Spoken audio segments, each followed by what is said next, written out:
Petugas mengevakuasi jasad korban di kawasan perkebunan sawit di Desa Sukatani, Kecamatan Tanjung Lago, Kabupaten Banyuasin, Sumatera Selatan.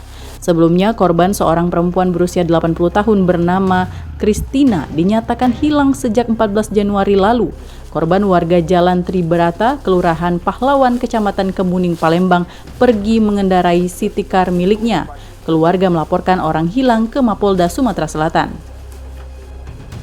Diketahui korban terakhir pergi mengendarai mobilnya bersama tetangganya, Yunas Gusworo, 61 tahun.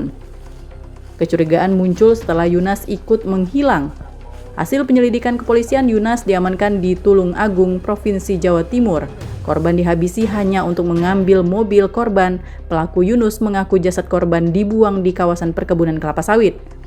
Selama 3 hari polisi mencari jasad korban tetapi tidak berhasil dikarenakan pelaku tidak ingat lokasi pembuangan. Di hari keempat polisi akhirnya berhasil menemukan jasad korban di perkebunan kelapa sawit.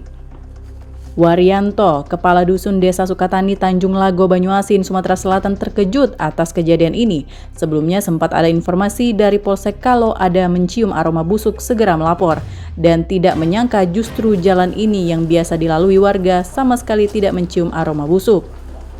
Sih ada informasi dari Polsek kan, kalau ada menemukan bau menyengat atau gimana suruh melapor. Sudah kami informasikan ke warga tapi nggak ada bau sama sekali. Ini selalu dilintasi orang? Dilintasi. Masalahnya warga mau ke pasar, mau keluar ke kota lewatnya sini semua, Pak. Nggak pernah ada yang nyium? Nggak ada yang curiga, padahal sudah diinformasikan ke grup dusun. Apabila yang mencium bau menyengat seperti, mohon maaf ya Pak, bangkai gitu, suruh melapor ke kantor desa.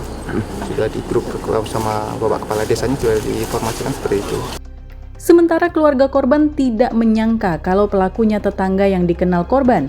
Walau kondisi korban sulit untuk dikenali, keluarga korban mengetahui dari jam tangan yang ditemukan pada jasad korban. Yuniar, cucu keponakan korban, menjelaskan dari ciri-cirinya benar yang ditemukan jasad Kristina itu diketahui dari jam tangan yang diberikan kepada korban, namun semua tetap menunggu hasil pemeriksaan forensik Bayangkara, Palembang. Kalau di situ saya lihatnya sih ya ada jam tangan ya, tapi nggak tahu itu betul apa enggak karena saya belum lihat secara dekat. Ya kebetulan itu kemungkinan besar itu jam yang saya beli. Polisi kini menyita kendaraan milik korban. Polisi juga mengamankan barang bukti lain hasil olah TKP di lokasi kejadian, termasuk pemeriksaan pelaku terkait motif sesungguhnya. Dari Palembang, Sumatera Selatan, Firdaus Ainus melaporkan.